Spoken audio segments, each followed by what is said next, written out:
Good morning, ladies and gentlemen. This is Vincent Xavier, pastor of New Wine Ministries. Great to be with you today. Happy day after Thanksgiving. They call this a Black Friday. I don't know if that's good or not, but they do call it Black Friday. It's good to be with everyone. I hope you had a wonderful Thanksgiving day yesterday. We did. We had a wonderful time. I have some pictures I wanted to actually show you guys of our gathering, but I don't know how to get it off my phone onto the screen. But it was just fun. We had a great time. It was a microcosm of what we experienced during the Feast of Tabernacles, but it was still nonetheless a great time. So I want to share. Okay, here's little granddaughter Athena Grace. There she was having a big party out there. I don't know if you can see her. She's modeling, the little girl. And then to see over here, where did we go? So I just thought, hey, let's do show and tell. Here's a pretty good picture. There was a really good one. And this one here, that was the table on the inside, and you do a little enlargement down here. And, we had a really great crew of people. But anyways, kind of hard to tell. The food was incredible. The fellowship was incredible. We just really had a great time. There's another one, a little close up there. And we went out through football a little bit, played a little chess, enjoyed the chess game.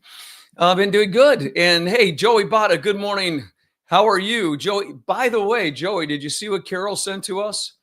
Carol sent this, and I wound up sending it to John. You remember John? Forget about it. Remember John? We prayed over him during Tabernacles.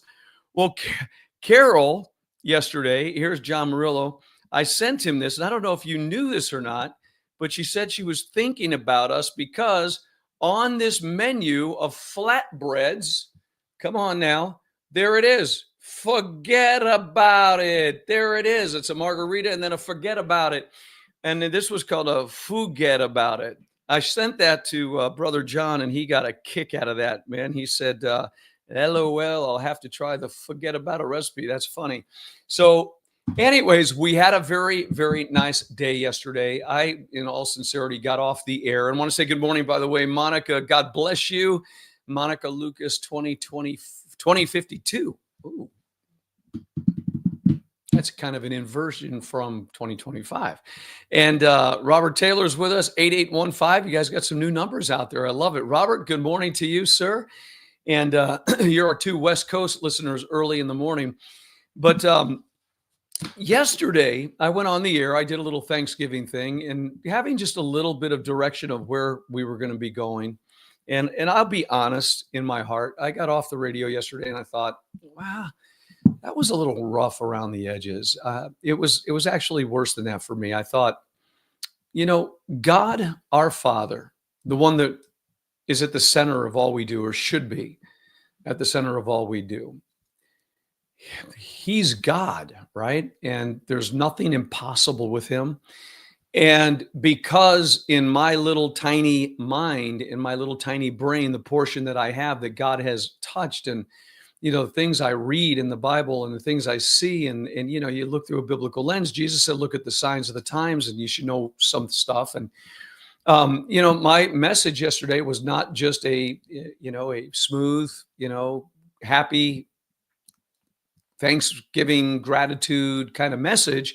It was laced within it, but it was also a very hard message. It was, relating to Jeremiah chapter 2, and it was relating to some of the prophetic things going on in our country. And, on the eve of Thanksgiving, 2 National Guardsmen were shot. Pam Bondi saying we're going to stretch them and execute them and give them the full weight of the law. And, we have all this stuff. The guy was from Pakistan that shot them. And I know that's a very small thing. And, in and of itself, it happens all the time, all over the world. But I have to say, I spent most of my day yesterday, just searching out in the inner parts of my being, because, why on Thanksgiving would it be such a hard message? Why would it be so difficult? The proclamations of, things that are hard. It would be so easy to just turn it around, because we saw, Patricia and I last night at the end of the day, we saw 2 movies. And one of them was called I Can Only Imagine. I don't know if you've ever seen it or not. It's about a group called Mercy Me.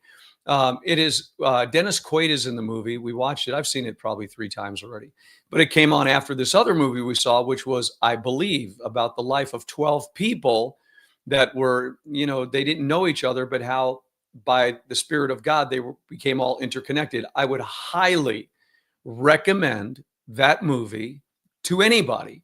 And what happened was, after we had our Thanksgiving Day, my daughter, my granddaughter, we went shooting at the target range. I got to play chess with some friends, and the things that we did, and it was just wonderful, fellowshipping, breaking bread. There was a good calms, just a nice meal for Thanksgiving. And yet, at beyond that, as it was all wrapping up, all day long, even during my meal, I thought, wow, why didn't you just speak on, happy things and beautiful things? Because, you love happy things. You love being happy. You love the prosperity of God in your own life and the blessing of the Lord and all of that. So, why go in the direction that you did? And I felt led by the Spirit to do it, and I did it. But it wasn't just like a happy thing for me, where you get out there and you talk what we did yesterday. And if you didn't hear the message, maybe you'll go back and listen. Maybe don't, whatever. But I knew that God was good. And then watching these 2 movies, I sat there for about, I guess, 2.5 hours, just bawling my eyes out, just because how good God is. And we have this, the movie was about people helping people. And I thought, in the environment that we're in right now, and we understand what's going on in the world, that we still can be activated to help other people. And homeless people, one of the girls in the movie, she had been pregnant and some bad things died. I mean, it's just an incredible movie.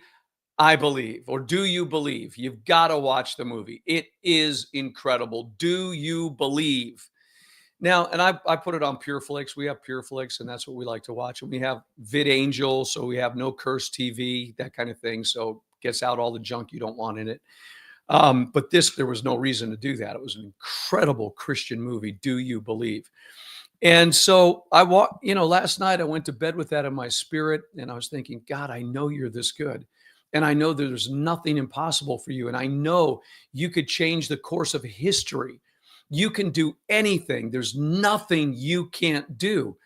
And because your gospel is so powerful and so great, and yet the message that we proclaim, the message that I proclaim, the message that I believe that you gave to me was to warn the nation, to let it know that America has crossed the point of no return. There'll be no repentance. It's going to continue into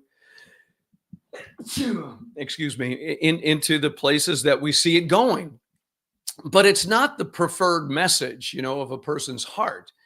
And if you're wrong, that just doubles up, because now you're not being honest with people, and then you've deceived yourself. And it's not an easy call, right? It's not an easy call, but I see the balance, and I see the silver lining in the message of where nations are going, because it is biblical. I mean, it's going into a one world government. It's going into, depopulation. It's going into all the things, the mark of the beast. We know that it has to eventually arrive there until the Lord returns and sets up his millennial kingdom. And so we know that that's a reality. We just happen to live in an age that is different than any other age before us, that Israel became a nation, technology has exploded, and yada, yada, yada, go down the road of all the things that are going on that tell us that this is where we are. But in the midst of it, the silver lining again, the golden thread, in the midst of everything, there's still work to do. And we have, I think I've shared this before with people, we have an organization. Our church is different. I grew up with my pastor believing that the church was the head and not the tail. And so he was not going to subject the church to governmental oversight. And the way that you do that with a church is by getting a 501c3 nonprofit public benefit corporation. So we went out of our way, and we found where I was ordained 3 times into the ministry after Pastor Paul had passed away. I was ordained by 3 different ministries. One of them was very large, the Roses of Sharon, Pastor Donna Bartram. It was Independent Assemblies of God. Not that we're connected to any particular denomination, but this one, she was concerned for me. She knew where I was going, and she knew I was going to get out there, and she was concerned that we would be protected. So I got connected with that ministry, and it's an independent Assemblies of God. It has a 501c3, but it's a grandfathered. It's grandfathered in from the 1940s, and the rules are totally different. It affords zero invasion from the government of the United States. It's got 70 lawyers protecting this particular way of doing things. And so we have been connected to that, but we don't even use that. We just kind of go and do what we do in the ministry. But what we do have, what my pastor, R. Paul Carroll, had formulated before he had passed away, is an organization called United Christian Charities, or UCC. And when he had passed away, it just went down and it was laying dormant. And I was on a long water fast. I wound up fasting on water for 17 days. And on the 13th day of my water fast, I was in the garage. We were living in a 1,200 square foot little condominium. Patricia and Danielle and I were in our little 1,200, but we had to go down the steps and outside, and there was a garage. And I used to go in there, and that was my office, was in the garage. And I'm a younger pastor, and so on and so forth. But anyways, on the 13th day of this, I discovered some of the boxes where Paul was really going after United Christian Charities. His ultimate vision for United Christian Charities was to begin something called a UCC TLC. United Christian Charities would sponsor a teen leadership center. Paul grew up on the farms of Illinois. He had been in the CIA, and I could go on. His resume is incredible. But the one thing he noticed as he was growing up is that there were tons of programs. Now, you got to go back again. We're going back almost 35 years now. Okay, times have changed. But at that time, there were a lot of programs like Pastor David Wilkerson, Teen Challenge for troubled kids. But there weren't many Christian organizations for the Daniels, the Shadrachs, the Meshachs, the Abednegos. And Paul's desire was to formulate a teen leadership center where young men and women would come and do a 10-month program, and they would be taught trades and discipline, and they would be raised up. Now, Paul was this kind of a man to do this, raised up in leadership, where they would come forth, and then they would be released into their sphere of influence. So his vision was to raise up TLCs, teen leadership centers, across the world. And he was about to step down from his pastoral calling and go full blown into United Christian Charities. One of the things he did do, and I've mentioned this before, is that he leased out Jack Murphy Stadium in San Diego. And Jack Murphy Stadium is now, I think, Qualcomm Stadium. It's where the San Diego Chargers and the San Diego Padres used to play their baseball and football games. Well, Pastor Paul knew nothing about the Feast of Tabernacles, but he read about this event on the 7th month, and he was looking at the Gregorian calendar. So he went out of his way. He was an entrepreneur before he became a Christian, and definitely before a pastor. And he leased out that for 7 days. And he welcomed churches from Mexico, all throughout the United States, to come and do what John 17 said to do: be one. And he was just into the message of unity. Jesus prayed, Father, make them one as you and I are one. Let them be perfect in one. And so he felt that was a Feast of Tabernacles, and he did it. And he came into a lot of opposition because the other pastors that were there that had, clout, Paul was coming out of nowhere. Who are you? What are you doing calling everybody together? And it was that type of thing. But he accomplished what he did. And he went through with the, what was it called? So it was a celebration of the Feast of Tabernacles. We're going way back. He did the first one in 1986. And I've told this whole story. So his desire was this. So on my 13th day, TLCs was for him, Teen Leadership Centers. And on the 13th day of this water fast, I got all this information and I began to write. And I felt it was very inspired. And I wrote out my vision for United Christian Charities. And I was writing out that it would be utilized for disaster relief, homeless people, widows, and orphans. And so I wrote this out, and because it was dead in the water, I presented it and I took it to the courts. And I don't remember everything you had to do, but it became alive again. So I had basically resurrected United Christian Charities. And then I worked with the fire department. I remember Jamie Zucker was one of the leads over in the fire department in San Diego. And we had these big conferences, fundraisers, where everybody would come to a beautiful dinner at a little 5-star resort. And the firemen would talk about the need of having a 3-day pack in the trunk of everybody's car. And they were just talking from the perspective of, first responders and firemen and all of that. And so I was working it, really going for United Christian Charities.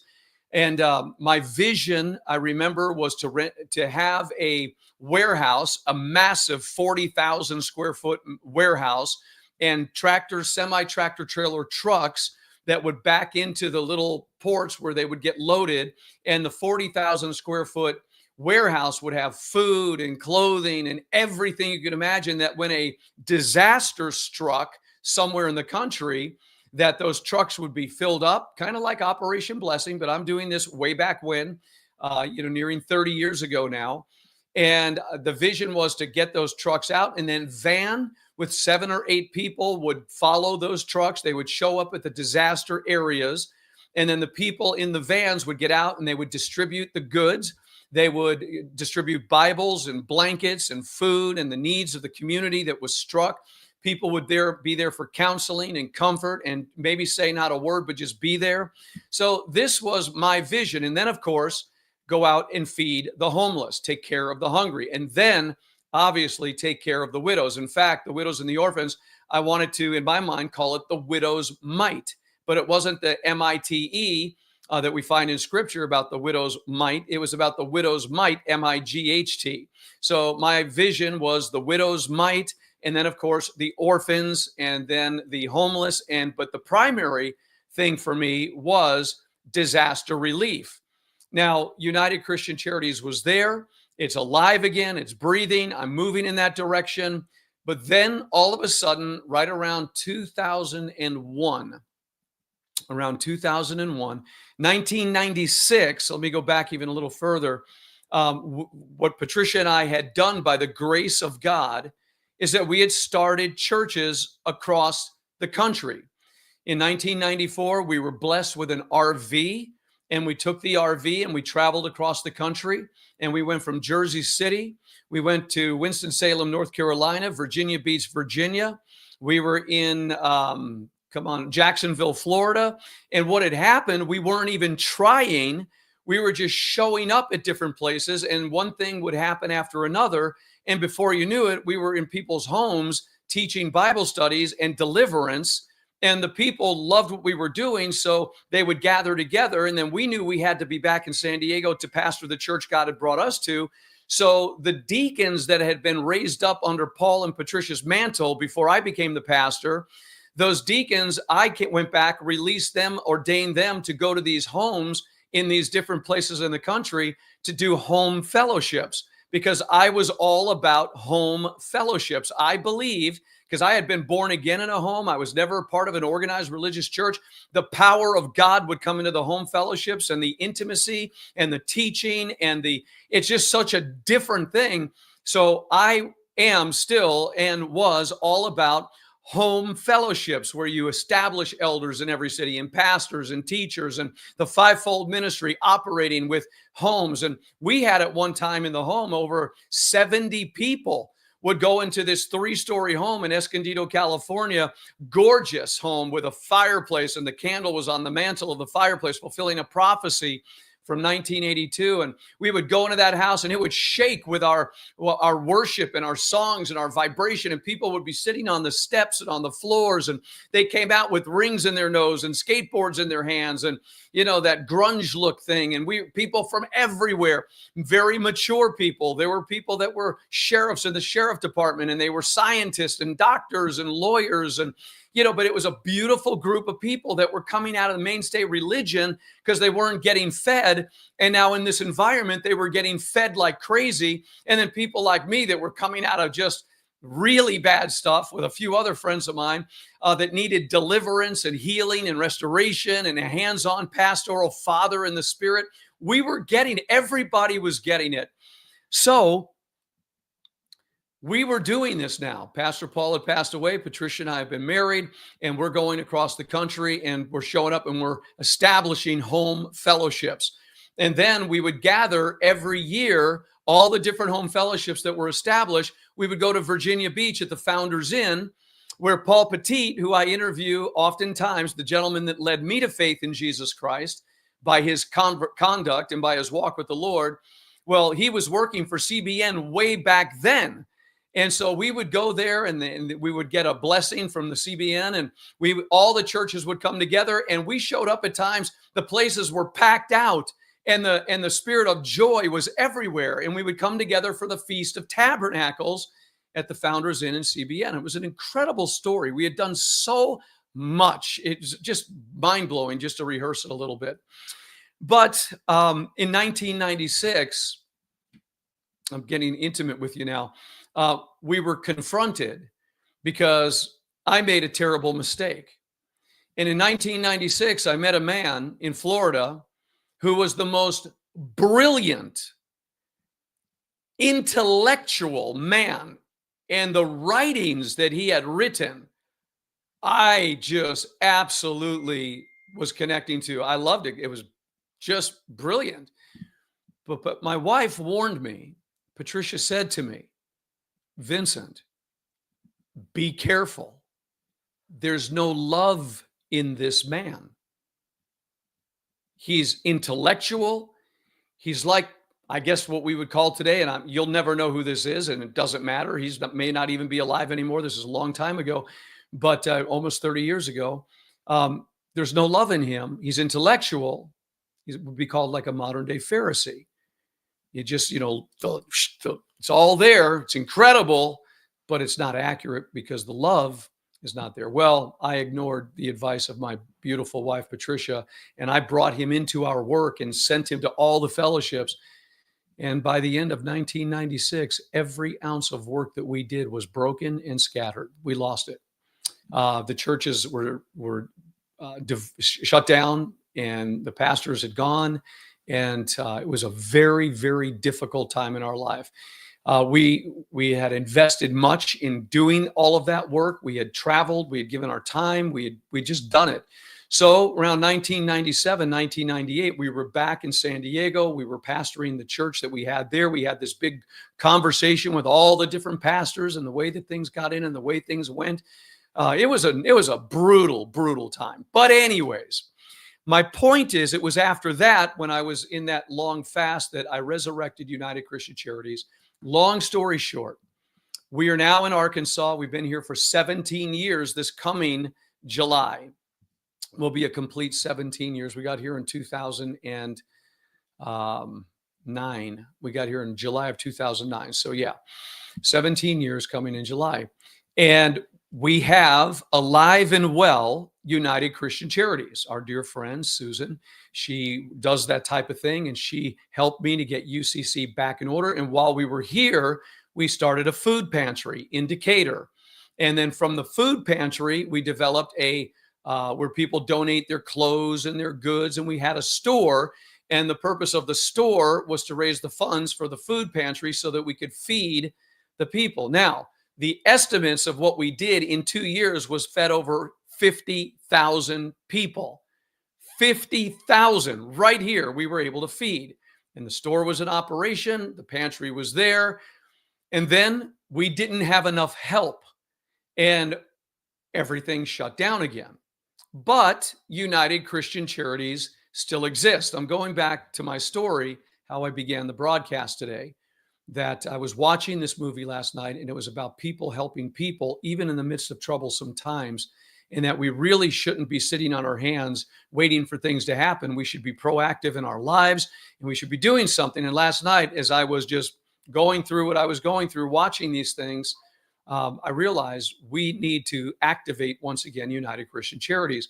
And so we have this 501c3. It's a nonprofit public benefit corporation with a tax exempt status from the IRS. called United Christian Charities. It's designed and signed off on and ready to go. It doesn't need anything else for anybody that wants to feed the homeless. They could start a homeless shelter. They could start a food pantry. Widows and orphans, buy some land. This was my vision. Buy some land, build some structures, get the widows and the orphans a place to go. We've had people that used to do that type of thing for pregnant women that had nowhere to go. So houses were built to take them in so they didn't have an abortion. They were taken care of. So there are good works that can still be done. Now, remember, he prepared us so that we would be zealous of good works. We're not saved by works. We know that, but we have been designed for good works. We should all, as Christian men and women, do good works, whatever they are. And so we have this organization, and right now it's my thirst is kind of going again. It's like, okay, disaster relief. Do you realize that if we would have done this, now where I missed it was around 2001, when we came out of all those things that happened in the 1990s and we survived the Holocaust, if you will. And I don't mean to say anything that would, offend anybody, but to us, it was a pretty massive time, not in comparison to the Holocaust, but it was brutal. And but we survived it. We got through it, and God continued to move, and here we are today. But it was at that time when I was wanting to go full board with United Christian Charities, because I really did foresee a time of disasters. I read Matthew 24, that there was going to be earthquakes and famines and pestilences and all these things. So I just knew we would be moving into a season of disasters, and we should be ahead of it. We should be disaster relief. But then in 2001, I was basically, and there was a lot that went on before this, I was taken away from a vision for United Christian Charities. And I met Bill and Marcia Burns up in Kremlin, Colorado. It's where I met Benjamin Baruch. He was up there as one of the speakers. I was up there as a speaker. And we kind of connected, and we both realized what time it was. And I gave my life to declaring and proclaiming the end times. And now I'm suddenly in this realm. And it was on September 3rd, 2001, when after a meeting in Kremlin, Colorado, that I went down to Denver with Michael and Paul. We met with our brother John, who worked on the multi-million-dollar flight simulators. And at 3:00 in the morning, it was my turn to fly. I got in my plane. I flew out of Jersey City. I went over Hoboken, over the Hudson River, into New York City, around Central Park. I banked my plane south. I saw the Twin Towers, and I, on purpose, flew my plane into the Twin Towers. I've told this story many times. Well, it was at that moment, 8 days later, I was on radio in La Jolla, California on K-Praise, and it happened. Planes were flown into the Twin Towers. And so, of course, that shook my world. And that's when God said, I want you to pay attention to everything that comes out of your mouth, every little game you do, everything you do and say, I want you to pay attention. So that's what I've been doing for the last 24 years, is watching, listening. And UCC took a back seat. Well, I've done as much proclaiming as I possibly can in 24 years. I have told this country and the world, I believe, what the Bible says about what time it is, which is always the prophetic mantle to declare unto God's people what time it is. We've brought all the pieces together, and time will tell, but we know it's a totally different country than we first began to prophesy and to watch. So, what am I getting at?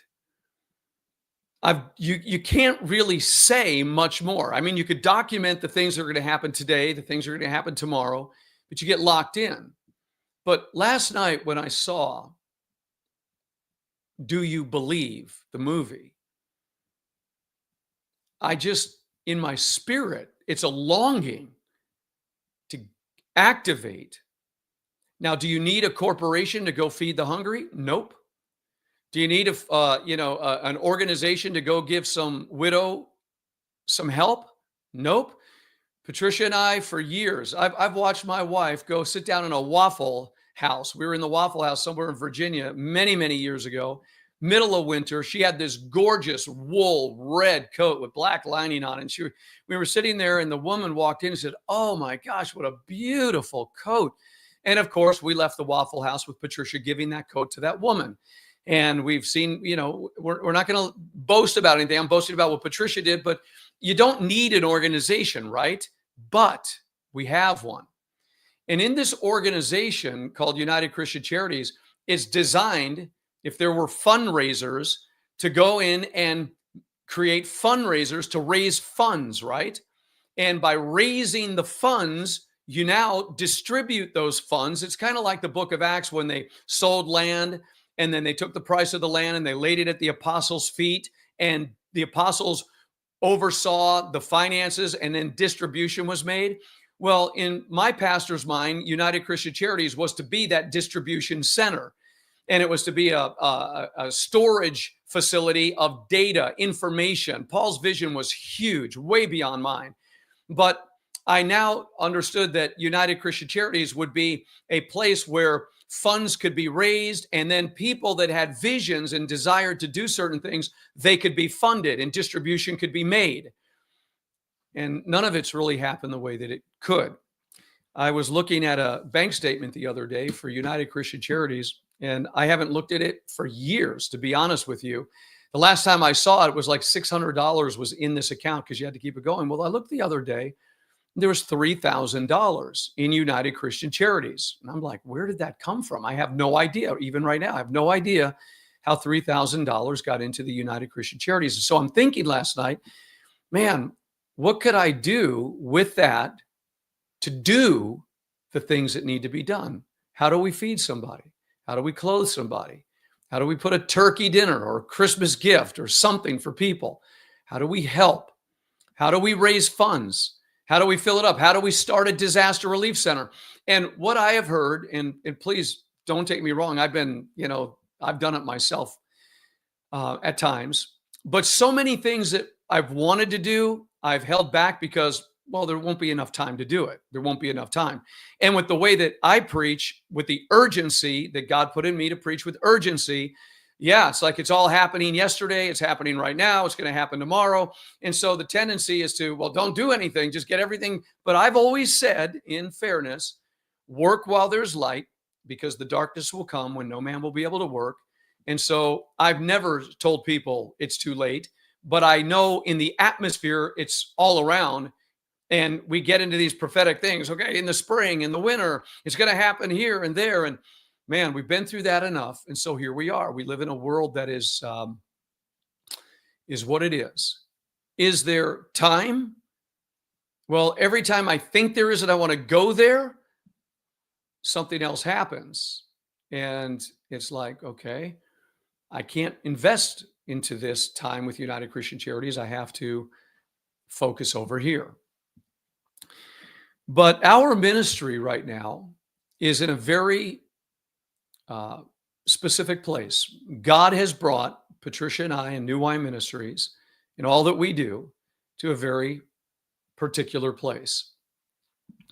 And we trust God that where we are and the things that we have been through are all from Him. And we give God all the glory. It's all disciplinary. It's all training. It's all refinement. It's all been good testing to test the metal of our hearts, where we stand. What will we do in tough times? And we've been brought to this moment, and it's like, okay, Lord, what do you want us to do? I know my vision. I want to go buy 60 acres of land in a very specific place, and I want to get it ready for an end time ark. We've done it here. The prototype is here. That's my vision. I want to do that. But I also want to feed the hungry, take care of the homeless, take care of widows, take care of orphans. There are a lot of things I would like to do, but I'm one man and I'm a pastor, and we're sitting here right now, and I almost feel like we're on a launching pad. And it's kind of like the tree that God trims. He says, I'll trim the tree. I'll remove some of the branches. I'll do these things. I want to get you so I can release you, because we do have a desire to go anywhere the Lord wants us to go. I mean, we're wide open to do anything that God wants us to do. We're not stuck in a formula. We're not stuck in a box. We're just like in waiting. And while we've been waiting, we've been undergoing a tremendous amount of, like everybody else in this world, of just going through life on a day-to-day basis. And here we are. And I feel like we're about to be launched. And I don't know where the launching is.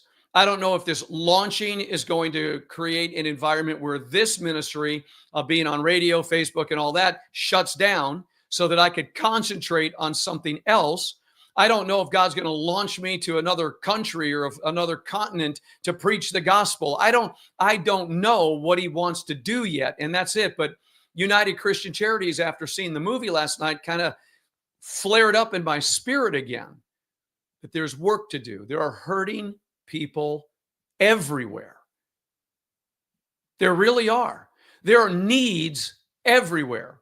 And with the wealth that is flying around this country and around the world right now, with all the vision and all the desire that we have to serve the Lord, to take care of his people and to build and do all the things we want to do, it's interesting to me that we cannot or have not been able to do some things because that flow of financial prosperity hasn't flown to the degree that we would like it to accomplish a lot of different things. Now, everything that God has ever put in our heart to do, he has provided for, and he's done a magnificent job.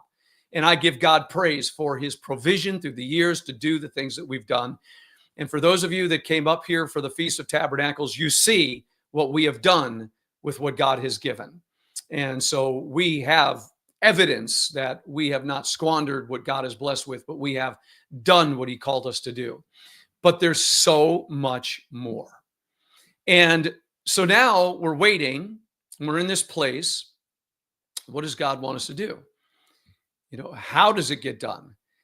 And I kind of believe that United Christian Charities I think there's some very intelligent people out there, maybe fundraisers that are out there, or people that have a heart to start a food pantry. To start a little store where people can give their donations, like the Goodwill, and then utilize that store to raise funds to get the food to give to the families that are at their wits end or whatever. They just need that extra help. And we say things like this: well, there's already a ton of programs like that. There's Operation Blessing. There's Salvation Army. Churches have pantries everywhere. But I always refer to the story about the family that was visited by a corporation way back in the 1950s and 60s that were told that they had an opportunity to invest in a hamburger company. And their response to this CEO was, "We don't need another hamburger company. There's hamburger companies everywhere." And of course, that hamburger company was a place called McDonald's when it was first coming out. And just because everybody else is doing something doesn't mean that you and I shouldn't do it from our unique personalities, our unique skills and giftings. And there are some people out there that probably could get on board with a United Christian Charities and have a vision and say, this is my desire. I want to start a food pantry. I want to feed the hungry. I want to take care of widows. I want to take care of orphans. I'm not looking for, in the first place, just a job. I have a vision that I want to work for, that in that vision that I believe that God has put in me, in my compassionate heart, to reach out to other people. How about battered and abused women? When we were in California, how we saw women getting beaten and thrown out of their cars, and we rescue them and bring them in. They would come in with cuts down their faces. And, we saw a need there, battered and abused women. We have homeless teenagers living under bridges. There's works, and we all want to go somewhere in the world, right? But right here in our own backyard, there are needs everywhere. There's drug addiction. There's all kinds of stuff. There's sex trade trafficking going on right here in Northwest Arkansas. Jenny Sorey tells us the story all the time when she visits us. There are people that are helping, but it's nowhere near what the need is, right? So I'm here. I'm in this place thinking, okay, I don't know what to do. I know I have a vision. I have the vision, but I don't know how to build the vision. I have the vision, but it requires, God gave a vision to Moses. Moses, I want you to build a tabernacle, and I want you to go tell the people to supply the need, build this tabernacle. So the people were giving, and then there were builders. They were experts in their craft, and they would come along and they would build. So the provision was there, the workmen were there, the vision was clear, and things got done. There was a tabernacle, very useful to God, Solomon's temple, and we could go on down the list. Everything we see is basically coming out of the visionary heart of somebody, and it's always about getting it done. So what do we do with United Christian Charities? United Christian Charities can be funded to build a disaster relief center. It can be funded to build an ark. It can be funded. That organization is in the world. It's meant to be in the world as an umbrella, as a covering to take care of things that the church wants to do. You and I are the church. We're people. We have the heart. We have the desire.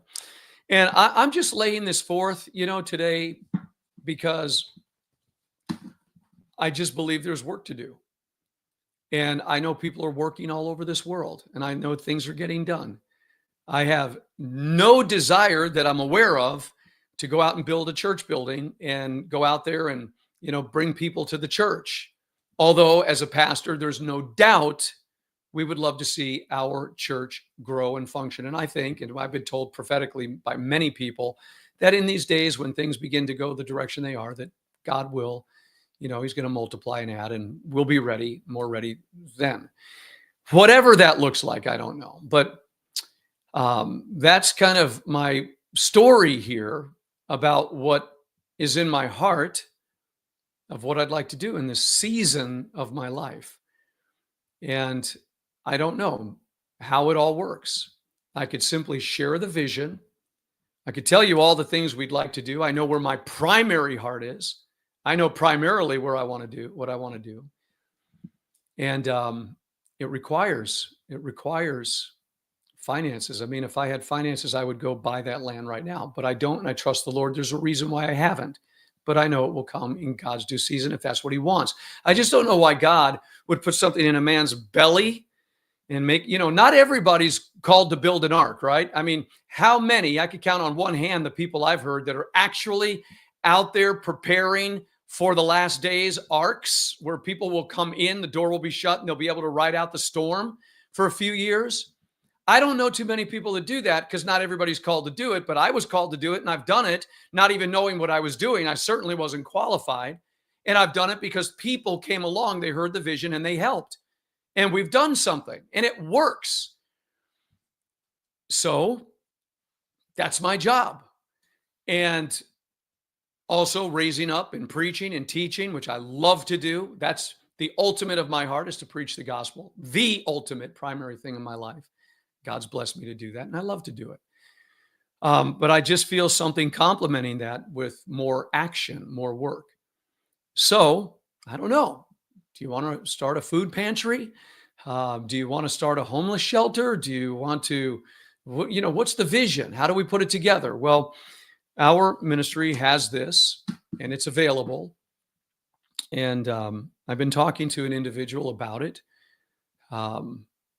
And I don't know where to start with it. And I appreciate your prayers for United Christian Charities, because through it, those skilled builders, those skilled fundraisers, you would just fill United Christian Charities. And because it's nonprofit, we've never taken a paycheck from it. We've never received money from it for ourselves. It's nonprofit. You fill it up and then you distribute and then you do what you do. And then they say there's all kinds of little benefits people get from the nonprofits, and there's 20% that people will get to the organization itself. And that's all available, and people can, find themselves doing a work and being funded for that work. And I know that's a legal way to go, and that's what people do. Me, just fill it up and let's distribute it out and let's get things done. So that's my day after Thanksgiving thought. I'm going to take a peek over here and see what's going on in the chat room. Okay, so Scott Free. Hey, Scott, good to see you again. Good morning, family. Joey Bada LOLing. I'm not sure what that LOL was about, Joe, but I think it was a good one. Probably about the forget about a pizza. Good movies. Love it. Yeah, you're going to love that one, Robert. Get the Do You Believe? Man, it's just amazing. If you don't get moved on that, I don't know what will move you. Amuna, wow, no idea. Do you know Mason ties to that? I don't know what that's talking about. Mason ties. Tyree Filio Neva Grayson. I'm not sure what that is, but good morning. Mason's converted public, CBN, heavy Mason ties. Oh, wow. No, that's not accurate. There may have been, I know Pat Robertson was, accused of being part of the Knights of Malta and all these different things. Paul Petit's hands are cleaner than probably anybody listening right now. He's not a Mason, and the ties had no influence over his life. CBN was a good works ministry. There's no doubt about it. So CBN, okay, we're going to do that. We'll get this out of here. And this is part of the problem. People make these statements, and they make them as though they're the absolute truth, and it's because something they heard, but they've never actually gone into the organizations and talked to the people and found out where they were. So you go over here. I see Kevin's with us this morning. Yeah, we're just going to get rid of a lot of those little comments. They are not necessary for what we're talking about, because may we have the website to UCC? We don't have a website, UCC. I think we probably should.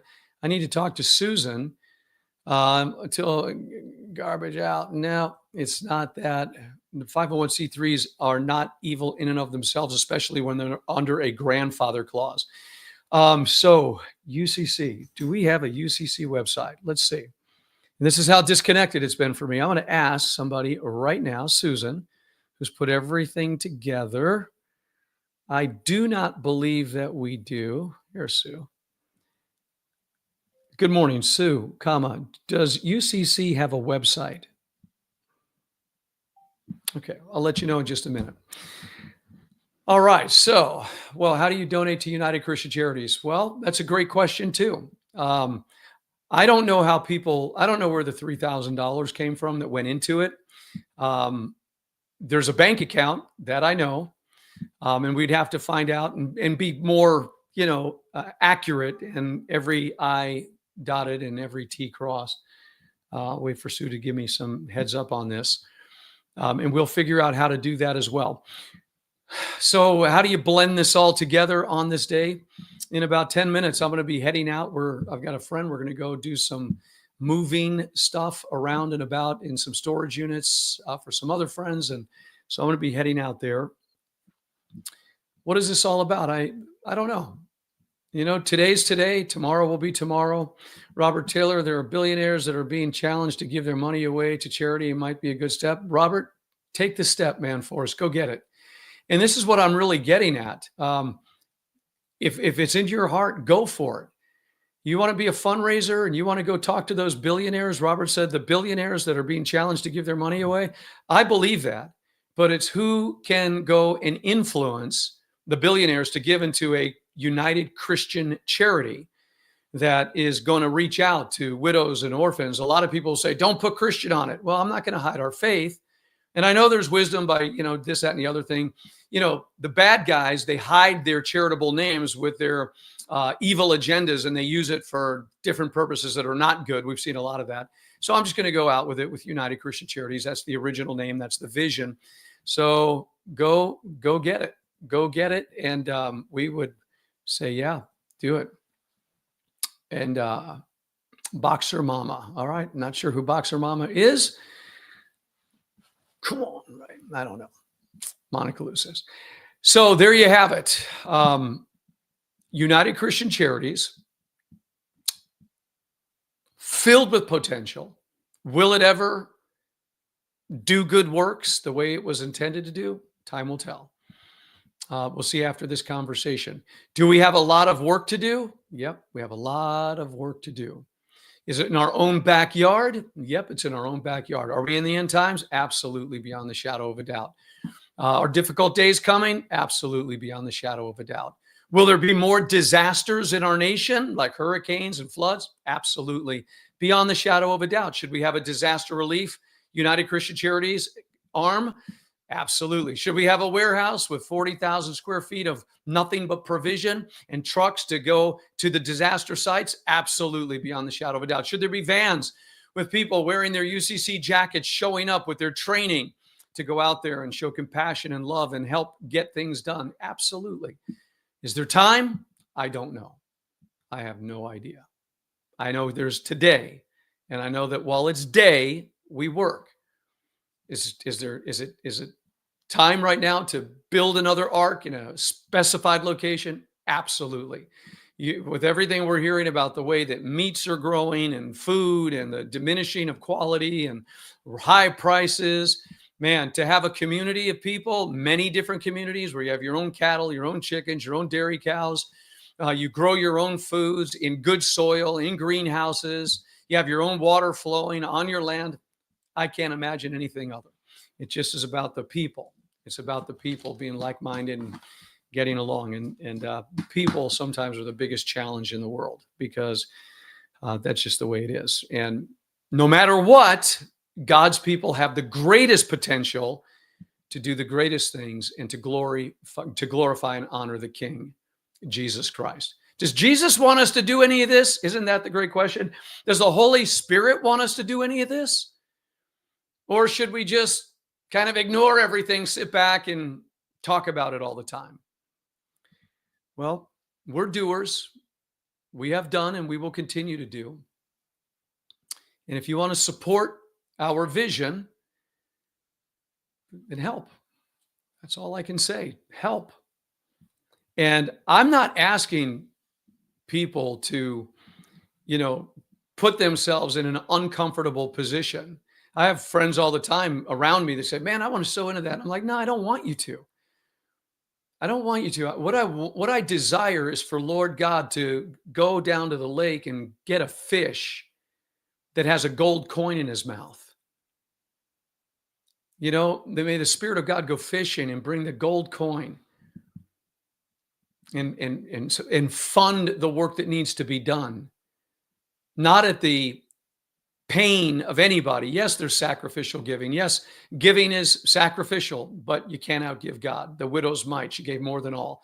I mean, there's a huge place for that kind of going, but man, I would prefer the gold coin in the fish's mouth. Is there a big fish out there to get right off a check for everything we want to do and activate it? Good, but you got to have the infrastructure. See, with the land, it's there. It's ready. It's got power and it's ready to be built. So you got to buy the land. First thing, buy the land before somebody else does, right? So that's always the key. That needs to be done now. Buy the land now. Then start bringing the builders. The power's already in there. There's a well already dug. There's already a water source going through the property. There's all kinds of room for cattle and growing. It's all there in a perfect spot. So that's the first step. Then you have to bring everybody for the community to be built like we did up here on the ark. You got to see it. It's possible. You got to see it. And then you build your community and you grow from there. So yeah, is it what Jesus wants us to do? Is there a better thing to do than buy land and build Christian communities? Is there a better thing to do? Or should we just do nothing and kind of just stay where we are, ride out the storm and hope for the best? I don't know. I mean, I know in my heart what we've done and where we are. But does Jesus want us to do this? Would you pray? Would you pray for us that in our waiting, we're like on a launching pad? It's like we can't go in 7 different directions. What is the direction of this ministry? We're still here. We're still valid. The anointing has remained. The gospel is preached. The people are for real. The message is genuine. The challenges are all for refinement. So now what would God do after all these years of this moment? Where are we going now? And only God knows. And I trust him. What is the next step? What is the launching? Where are we going? I know we go from strength to strength, glory to glory, faith to faith. I know that we're ever increasing in knowledge and glory and power and strength in the kingdom of God. So where do we go now? What do we do now? What are you going to do with your life? There's needs everywhere. And yet it's getting very scary because of the level of violence and hate that is growing in the world. That's true.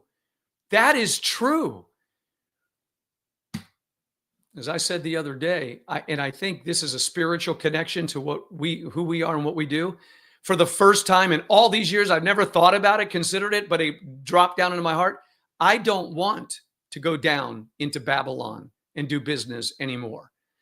I really don't want to go out there and be in that traffic and that insanity and that atmosphere that's just changed since we've been here. I don't want to be there. I want to come out of her, my people. I never felt it. I've said it, but I never felt it like I have in the last week or so. It's time. It's time for something. And I can't do it alone. I just can't. It's not something I can do. Together, we could do anything. I mean, if he said in the days of Babel, when they were building a tower, the people are of one language, there's nothing they won't be able to do. Well, if we bring together the unity, who knows what could be done? And folks, I'll be honest with you. Here's an honest check. To the 3 or 4 people that give to this ministry, it's okay. Because that's what it is. That's what's been happening. It's never happened before, but it's been happening for a couple of years now, where it comes, it ebbs and flows. Every once in a while, we'll get this huge blessing for doing this on radio from people out there. But for the most part, it's very small. But for every widow's mite, I pray that God will bless you so mightily. So I can't have you think that what I'm doing here is earning money, that we're just getting so filthy rich off of what we do.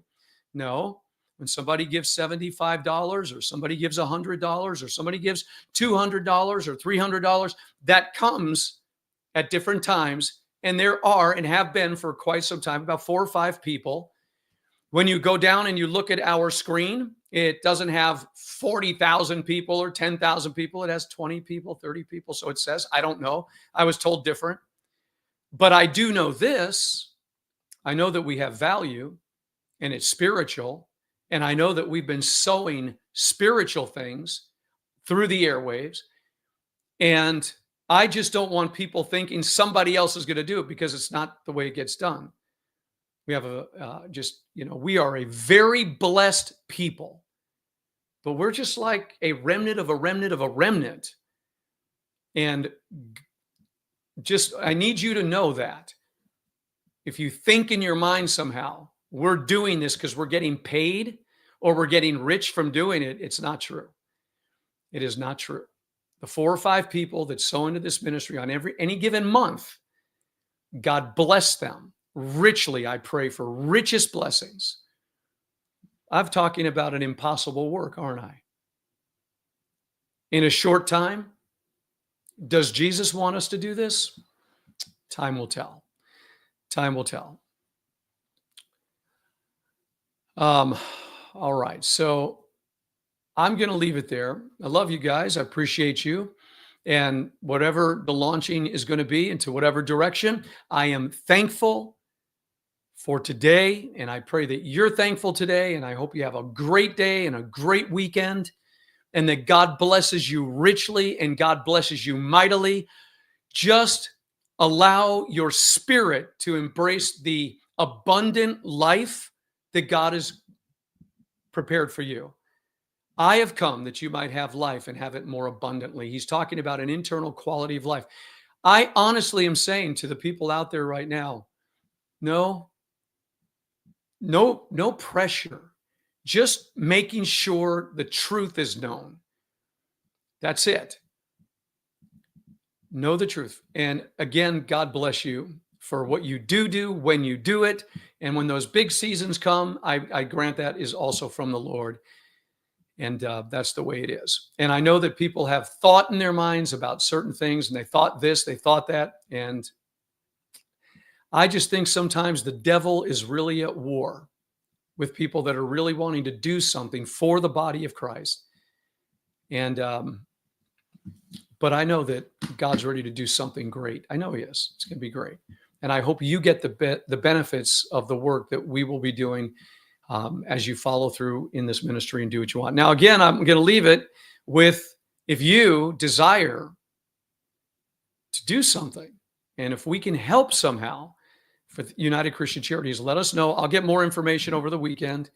Let me see if Sue ever did write me back here. She's working, so probably not. No, she did not respond yet, so she's at work. Well, we'll see you then Sunday morning, 10 a.m. God bless everybody. Have a great day. We love you. Shalom. Take care.